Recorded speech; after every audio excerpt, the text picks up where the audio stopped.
guys, and welcome to another episode of ONEPROLIFE. In this week's episode, I speak to Ollie Roberts. Now, although he was born in England, Ollie actually grew up in Hong Kong, where he also went on to represent them during his amateur career.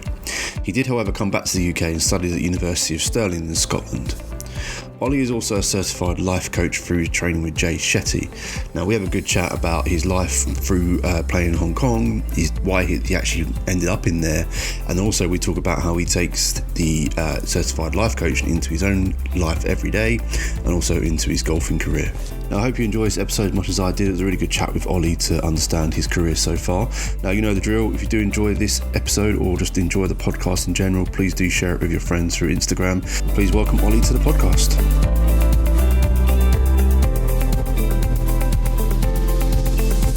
Hey Ollie, and welcome to the ONEPROLIFE podcast. How are you? Hello mate, yeah, good, thank you. Thanks for having me on. Happy to be here and excited to get it rolling. Good stuff. Now, looking at your resume, I'd say you've been all over the place. Where are you right now? Right now I'm actually in London, North London right now, back with some family, home for a couple of weeks. Stuff. Yeah. Enjoying the cold weather. It's getting a little bit warmer now, which is good. But yeah, today was pretty nice, pretty mild. So it's always nice to come home. It's not something we get to do a lot, so it's always nice. I underestimated the weather today. I put a jumper on and I was absolutely roasted. Yeah, it was mild today. It was definitely not chilly. But no, good stuff. So for people who don't know who Ollie Roberts is, let's start from the beginning of your life. I noticed that you were born obviously in North London in Muswell Hill, but very quickly after that you actually moved over to Hong Kong. So how did that come about? Yeah, Scottish heritage, Scottish blood, born in North London, and then my dad has been in the industry. He's a golf professional too. He was originally at Muswell Hill Golf Club. He took a job in Hong Kong and went out, did the interview, loved it. Told my mum, pack the kids, pack a bag. We're doing it. So never looked back really. So how many kids are there in your family? Yeah, just two. Me and my younger sister. Okay, cool. That's a big decision, just to uproot the family and move to Hong Kong. Yeah, no, very, very big decision, but one that I'm really grateful for because it changed my life entirely and molded my life into what it has become. So big at the time for them. I'm sure it was a tough decision, but I'm forever grateful for it. That's for sure. Yeah, like I said, different experience and different way of life is always needed in people's lives. I think I've just recently been to Nigeria, where my family's from, and that was a big eye opener into how life could be. Yeah, no, it's traveling is important, and being part and seeing other cultures is huge for life experience, I've found. Yeah, definitely. So I was going to bring it up, but you mentioned it just there that your dad is a golf professional. Now, was he a playing professional, or was he always a teaching professional? He played initially at the start. He actually got his European Tour card. Nice. He had this card, but couldn't afford to keep it going, as so many of us run into financial issues. He had it, I believe he had it two consecutive years, or he had it twice, and then just couldn't sustain it. Wasn't quite playing well enough. His version of the story is there were 5 reasons he stopped playing. All of them were the big 5 names in golf: Woods, Norman, Seve. That's his all that era. That's his excuse. It's a pretty good excuse. Yeah, very fair. But no, financially, so he moved out of playing and into teaching and took the job at Muswell Hill and never looked back. He loves it. He's made an incredible career for himself. But yeah, he definitely wishes he could have played a bit more too. Is he still coaching now, or is he done? Yeah, he is. No, he's still coaching. He's my coach. He's been my only coach. But yeah, he's still over in Asia doing his thing. He's got a golf school and coaching out there. He'll never stop. He loves it too much. Good stuff. Is he hoping that you'll take over the reins one day? Maybe. I mean, we might have to have a conversation about whose name is on the logo if we do that. But no, I'm obviously just messing. There's obviously a lot of options when you have. Dad's got a golf school, so I can always teach, and we've done a lot of clinics and teaching together in the past, so definitely an avenue for sure, but not one we're focused on at the moment. So I didn't realise he was actually your coach as well. So I was going to ask you, obviously having that influence in your life, I guess he was, without on purpose or without doing it on purpose, you're probably always destined to be within golf and possibly be a golfer. So what from your dad, what have you learned, like, obviously over the years, initially when you were younger, what did you learn from him at the start? I definitely learned, and the one thing that I still hold on to the most from him is just a love for the game, just an absolute passion for getting better and, being a student of it and always trying to look for ways to improve. And so my love for the game is obviously my own, but that's what I had the most access to from him, was just a complete obsession and a love for the game of golf, everything about it, technique, competing, like the whole thing. So that'd be the biggest thing. And I also forever thankful for him, because he never pushed me into golf. He never pushed golf onto me. He actually actively pushed me away from golf into other sports when I was younger. Okay, good. Sort of to build my athletic base, build myself as like a person away from golf and an athlete. Because he figured if I wanted to, I would come back. And as parents often are, he was correct.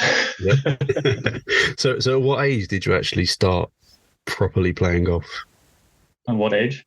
Yeah. I played my whole life growing up. Like, my mum and dad have a video of me when I was like 18 months old with a plastic club. So it's always been there. I didn't start competing and really taking it seriously until I was sort of 13, 14. Okay. Yeah. And then how what was that process like for you at 13? What was the process for you getting to that point? Always obviously played growing up.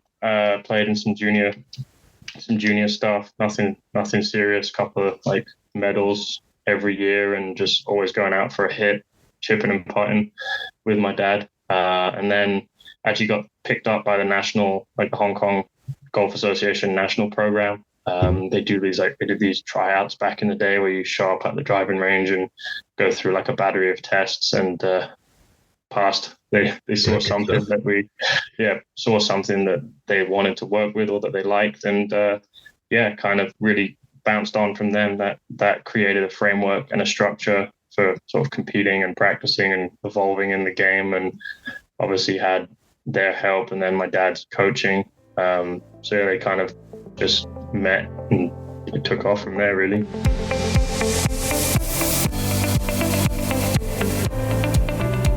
We hear that golf is obviously big over in Asia, but what is the golf scene like, and what are the differences to it there compared to the UK?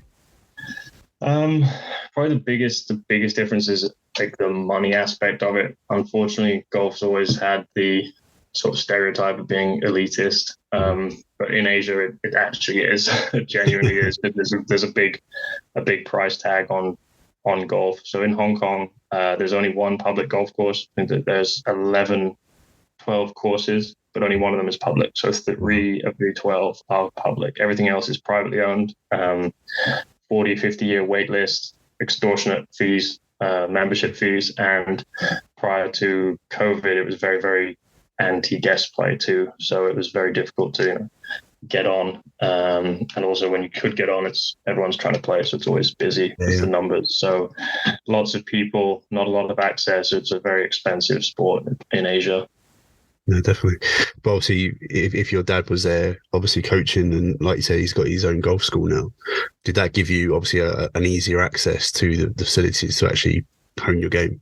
Yeah, it gave me a massive advantage, because I had access to the golf courses at a private club. There was obviously he didn't have to pay membership or anything because he worked there. So I was able to practice there. I was able to play. Actually got banned from playing in the members competitions though, because I got lucky when I was 12 and won a junior event, and as a non-member that was frowned upon, so I wasn't allowed to compete with the other kids at the club. But that was not something I was trying to do at the time, but that was all definitely aided by the fact that I could get out and play and chip and putt, and we were able to play a lot together as well. I like it. So during those sort of school years then, what was the landscape for you and your progress of your journey? Because obviously I noticed that you came back to the UK to study at University in Stirling. So like, how did that process go through for you?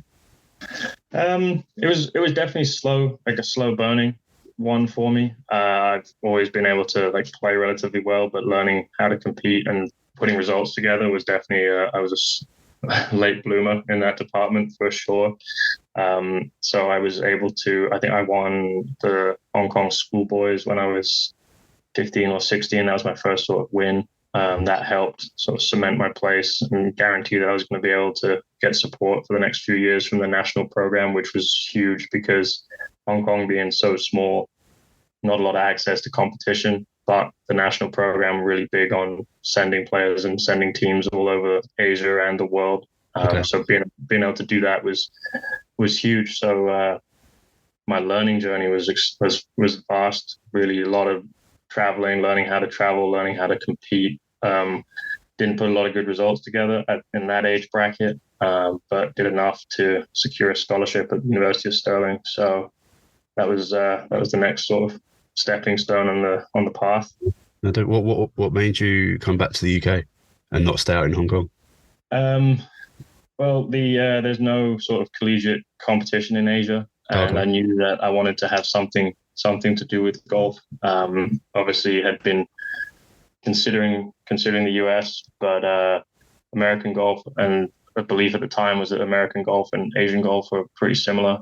So I wanted to come home and test out the links golf, and that's a side of the game that is very different, and it was a skill set I didn't have at all. So I needed to build that. Was our decision for the future.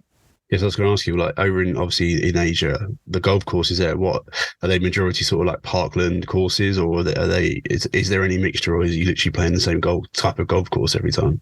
There is a little bit of variety in the course design. Obviously, there's some courses that are built by the water, by lakes, or on different terrain, but the main difference is the climate. It makes the courses really wet and soggy, so you don't ever get, even if it's by the sea and it looks like a links course, it doesn't ever play like one. The climate definitely dictates the type of golf you have to play, because it just keeps the ground wet and soft, and there's a ton of grain, so it's nothing like here. Winter golf all year round then, basically. Yeah, pretty much, yeah. No, because so like I say, you want to come back to the UK to test yourself on obviously the links golf courses and obviously different varieties of golf courses over here. So you're up in Stirling. I'm guessing you got a family up there, so you were quite comfortable there, or was it quite a bit of an unknown sort of territory for you? No, it was completely unknown. Obviously, being Scottish, I felt like it was going to be comfortable, and I was comfortable there. I felt like I loved every bit of it. I enjoyed it, but no, I didn't have any connections, didn't have any family. And the day I left home, I left Hong Kong for uni. I packed a bag and off I went. Didn't know anyone, hadn't seen Stirling, hadn't done anything like that. So it was just to kind of pack up and jump into the unknown. I love it. I like it when things like that happen. I love putting myself in the deep end and just seeing what happens. So hats off to if you're just doing that. I think it's great. Yeah, no, I mean, I've always found that it's the best way to learn is just by, going all in and testing yourself. If you have a plan or you're prepared, you're not really fully learning everything. No. It's been the way it's worked out for me. I like it. Good stuff. So how long was you at the University of Stirling for? Is it 3 years or a bit longer? 4 years. 4 years. So Scottish university system is 4 years. Yeah. I was there from 2010 to 2014, 4 years. And during that time, then would you say would be your sort of standout moment learning through playing on sort of Scottish golf? Oh, and there's so many. I mean, I have to say the standout was, individually was winning the Boyd Quake, which is an international student event, and it's at St Andrews. You play the final round on the old course. So bringing a tournament home on that historic golf course was pretty special. I'd be lying if I said I didn't love every minute of that. That's definitely my personal highlight. But the team at Stirling was great. They gave, head coach gave me a bunch of opportunities, and all of us, not just me, everyone got opportunities to travel and compete. And we were fortunate. We linked up well together. We all clicked, and we didn't really lose. So we got the experience of winning British, European, and Scottish championships. So I mean, it's always nice to win. It's nice to win as a team too. So sharing that with a bunch of boys who I was good friends with was really special. And so yeah, personal highlight was winning at St Andrews, and then honestly just being part of a team that we all helped each other get better and grow. And that's definitely fond memories for sure. Good stuff. So those 4 years are up. There's a 2-year gap before you turn pro. I noticed you were still representing Hong Kong during your sort of amateur status. So what was going on between those 2 years of sort of leaving university and deciding then to turn pro in 2016? So I went home.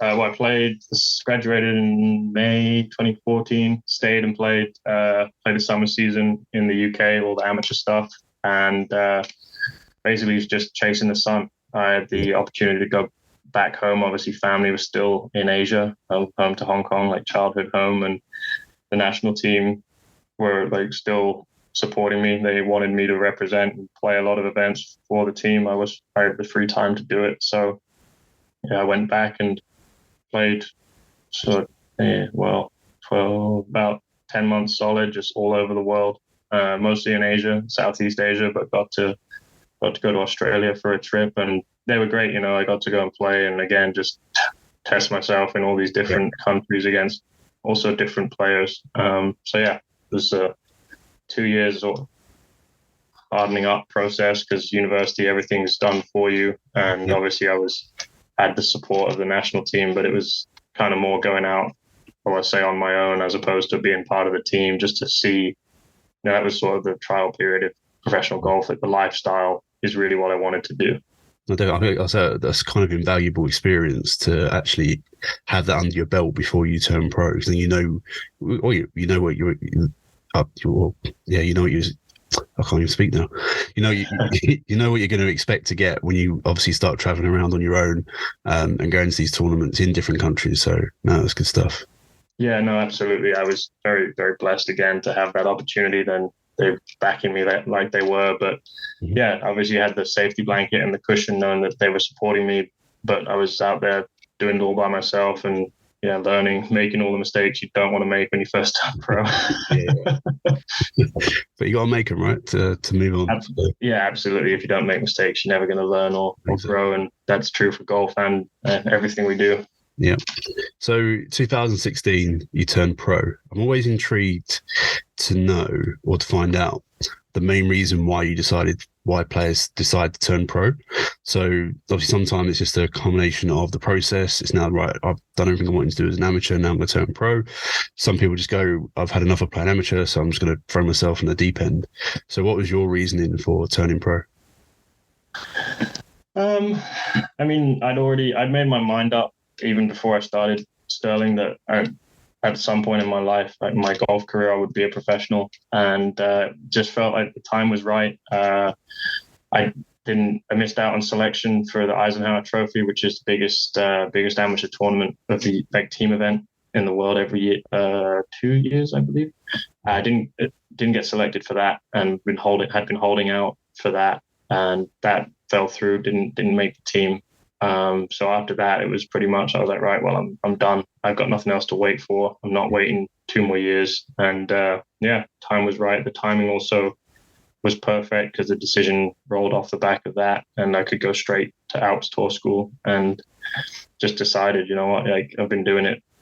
It's like more sort of having the disappointment of not, like, quite a big disappointment of not getting what I thought I wanted, was a catalyst for taking ownership of my career, and it's all for me now. I'm not going to be told what to do or by who. So it was definitely taking ownership, and the kind of chips fell at the right time.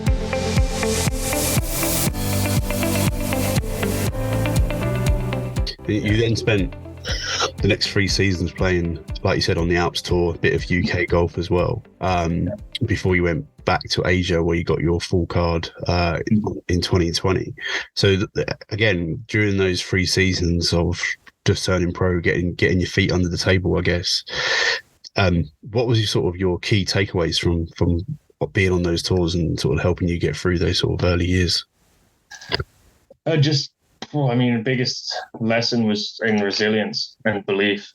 It's hard. It's a slap in the face when you first come out, because you have all these sort of contrived ideas and beliefs of what you think it's going to be. Obviously, you're always backing yourself in every situation, and you can never really be fully prepared for the change. And, some guys make that transition really quickly and really well, and other people take a lot longer. And I fall in the latter category. Okay. It took me a long time to adjust, to figure out what was required, how to play certain golf courses. I had the lifestyle I've always loved. The traveling wasn't affecting me. I wasn't maturing fast enough and making smart enough decisions and adapting to the professional game quick enough. So that was the biggest takeaway, was just being resilient and keep believing that it would come and I would eventually get there. We're still working on it, but it did turn. And so biggest takeaways was just resilience and belief. You have, as soon as that faltered, and I'd be lying if I said that didn't falter. I'm human. But just to see that's really what carries, that's the difference. The guys who keep going and the ones who really believe are the ones who push through and, overtake everyone. And so having to go through it and then watching other people do it better as well, you can see that that's a pretty common thread. Okay, it's interesting that. So, like you said, in 2020, you got the Asian Tour full card. Annoyingly, obviously, then China Tour. Sorry, China Tour. Sorry. No, it's okay. Okay. People be listening. They don't want to get called out for it. It was China Tour. Obviously, annoyingly, COVID kind of come around, and obviously we're now out of that, so you're back on tour again. Whereabouts are you playing at the moment? So I'm based in Arizona for the winters. I work part-time in the winter over there just to keep the life ticking over, and then got a full season planned back in Scotland on the Tartan Tour, Paul Laurie's tour for this year, and I'll probably play some clutch events, that new tour that's relatively young tour in England. So back to the UK for 2023. Okay, nice. That's good to have you back. Like you said, obviously on both those tours now, you got a chance to get a Challenge Tour card as well, hopefully. Which is great for everybody who's involved in those two tours. So fantastic. Now, okay. So I've just asked you that question. I'm going back on my questions now. So I was actually asking you, well, with what tour you're playing on, what are your overall plans and goals for 2023? Obviously, I know they're quite personal as well, so obviously share what you want to share, but it'd be quite interesting to understand what your expectations are. Yeah, well, I mean, the goal for anyone at my level in the game is to come away from the year with a card on a tour that's above where I'm at. There's obviously one guaranteed route every year, and that's through Q School. It's a very difficult route, but we always have that option. And I picked up a win on Paul Laurie's tour, the Tartan Tour last year, Tartan Pro Tour, sorry. And that's allowing me to play all of his events coming up. And obviously, he's just become a feeder tour, and he has access to a Challenge Tour card as well. So, I have that and there's clutch events, but it's like everything. You got to win to get the big prize. So, coming in with a really aggressive mindset that, it's win or go home. And, it's win or wait for Q School. And we always have to go to Q School, but it would be nice to pick up some really good results, hit the season sort of midway through, chase the top of the order of merit, and hopefully get an invite or two to a Challenge Tour event through winning something in England. And that way, come Q School, come stepping up in a level, know what you're facing. Yeah, definitely. Obviously, I work in and around those tours and Challenge Tour, and I can see how hard it is to get a win on there. So, I mean, like you said, you got to have that aggressive mindset to be able to go in there and fight with those guys. So, yeah. I mean, it's becoming harder. It's becoming harder and harder all over the world. Everyone's just getting better and better, and it's always an interesting one. You try to be humble and polite, but the reality, we all know the reality. We're all trying to win. We're all trying to beat each other, and some of my best mates are players, but first tee shot that goes out the window because I still cheer for them, but we're all trying to beat each other because there's only a limited number of spots, and it's naive to think that we're not all trying to get up there. And honestly, if you're not, get out. Yeah, definitely. Good stuff. I noticed on your Instagram bio, you put on there that you're a Jay Shetty certified life coach. Yep. So obviously I know who Jay Shetty is. Hopefully other people do as well. But I've got two questions on that one. How did that come about? And then how do you apply it to your own game in golf? It came born out of, I've been a Jay Shetty fan for a long time. I've also been on sort of a meditation, and I've always been interested in self-improvement. I suppose journey is the kind of corny cliche way of saying it. But the opportunity arose for me I was injured near the back end of 2021, so I had some free time. I've always been that sort of, the person that people come to for advice, and I figured if I can actually be qualified to help people, that would be nice. But the journey that it took me on was really why I signed up, because it was a lot of reflection and a lot of self-growth, and you have to do a lot of sort of deep diving into who you are, what matters. And I was excited by that journey. I learned a lot. I'm glad that I did it.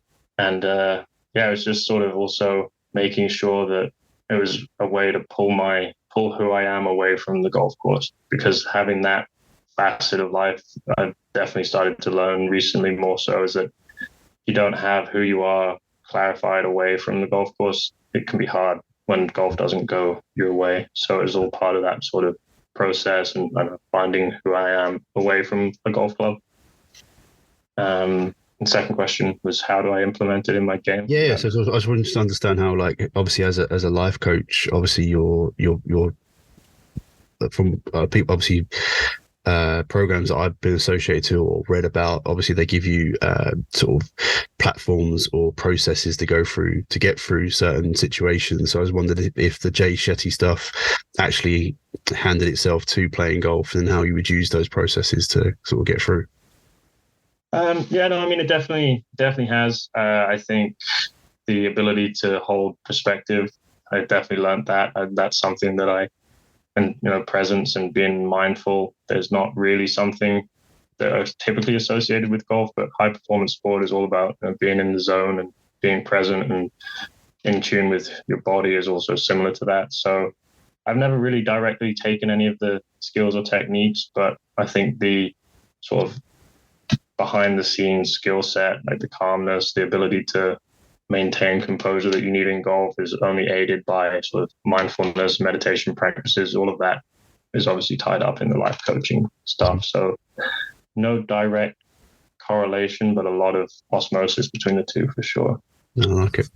So that's what's just interesting to see how that, if those two did marry up it somehow, or if it was, you could learn how to separate them. It's just interesting. Definitely one of the big things has been like having to put so much of my focus and attention away from the game had really allowed me, especially after being injured, to fall back in love with just playing. And it really helped me take the pressure off the professional golf aspect of playing. And because I was definitely tying my identity into results and playing and everything, and while not being able to play because I was injured. The realization that an injury was making me feel that way was a good perspective check. And so pulling a lot of that focus and energy away from the game allowed me to really fall back in love with it again.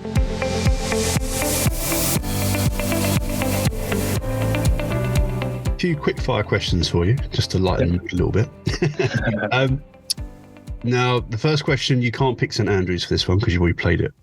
Okay. So, if you could play any golf course in the world, where would it be and why? Augusta, because I can't wait for that envelope to come through the post. I like it. Would you play it before the envelope come through? No. If you finished playing your professional career, would you then go play it? Yeah. Okay, good stuff. Well, I remember it was Simon Dyson said he didn't want to play Augusta while he was a pro golfer until he qualified for it, because I think, like I said, he didn't want to tarnish or get a different. He wanted that first experience to be there as well. So I understand that one. That's a good one. Okay, who would you pick for your dream 4-ball? Well, you can pick anybody in the world or in history or whatever. It doesn't have to be golfers, but you can pick your dream 4-ball. I'd always pick my dad. My dad's always got to be in my dream 4-ball. He's my best mate, and we've been through so much that, and wherever we go and whatever we're doing, it would be him. Nice. Both big Churchill fans, so I'd pick Winston Churchill, because even if those two couldn't get around the golf course, they'd have a good yarn. And I don't know, the fourth one's a tough one. I've got to say Poltz, big Poulter fan, so I reckon that'd be all right. Okay, good. Yeah. I think, and this is no offense to you or anyone, I think you're the first person who hasn't mentioned Tiger. I'm honest. And if I'm honest, he wouldn't be in my four ball either. So okay, why not? I don't know. People would probably shoot me for this, but obviously I came into the game quite late. So like I said, only 5 years ago. So he wasn't really on my radar. Obviously the newer guys are on my radar. So I appreciate what he's done for the game, and obviously his reputation and everything. But obviously I'd like to meet him, but I don't think he'd be in my four ball to play golf with. Yeah, it's fair. So, yeah, it's controversial on that one. Or, yeah, we're probably going to get in trouble for that. Yeah, I'll get some hate, but hey ho, bring it on. Okay, and the last one is if you can win only one major in your career, which one would you want to win? The Open. Yeah. How have you been close to playing the Open at all? Have you done Open qualifying? Yeah, I've done the Open qualifying. Haven't been close to making it through. I actually got through US Open, the first stage of qualifying for that last year. So I had a chance to try and qualify for the US Open, but I haven't made it through to final stage for British yet. So that's up there. That's one of the things to chase this year, and I'm excited to actually be home to do that. Yeah, good. Well, hopefully 2023 you'll be able to do it. He's hoping. That's the plan. Hopefully I'll see you there. Sounds good. I won't be playing. I'll be working, unfortunately. We'll get there. Fantastic. Cheers, Ollie. What I want to finish on now is what I always finish on with the podcast is what would be your 3 top tips to any aspiring professional who wants to get better? So I'm your prime candidate. Obviously, I'm trying to play professional golf at some point this year or next. So what advice would you give me with your 3 tips on how to get there? Putting and short game, number 1 tip. Like, you can never do enough short game and putting practice. That's what you need. You have to have that rock solid, because it'll bail you out of trouble. That'll help make the bad days manageable, and it'll make your good days great. So chipping and putting, short game and putting, 100%. 80% to 20% would be the absolute minimum. You want to be practicing between long game and short game / putting. And then obviously any higher than that, the better. That'd be my first one. Second one would be, don't listen to anyone you don't trust or who hasn't done more than you in the game. Okay. And even if they have done more, you still don't need to listen, because if you're on your own journey. It took me a long time to learn that, but everyone's golf journey and everyone's journey period is their own. No one has the right to tell you what you should and shouldn't do and what you can and can't do. So don't listen to anybody. Fantastic. And the third one? The third one is just love every second of playing. It's a beautiful game. Never, ever stop loving it. If you do, find a different hobby or find a different sport. Don't persevere. Just give up and go do something else. Yeah, exactly. We don't have enough time to be hating playing golf, and it's a beautiful game. So there's always things about it to love. You just have to look harder. Lots of reasons to love it. So never stop loving the game. Fantastic. Well, Ollie, thank you very much for coming on the podcast and giving us insight into who you are and your journey, and obviously you're welcome, and what your targets are for this year. It's good to have you back in the UK playing, obviously on the Tartan Tour and Clutch. Hopefully I'll see you on the Clutch Tour. I'm going to be playing a few Tier 2 tournaments, so hopefully I'll see you out there, and it'll be good to catch up. Yeah, absolutely. It'd be nice to meet up in person, and good luck on your journey. And thank you so much for having me on and for creating this platform for all the guys and girls out there who need their stories heard. Thank you very much. And good luck 2023. And might have you back on once you qualify for the Open. I love the sound of that. Perfect. Thanks a lot, mate. It's been good fun.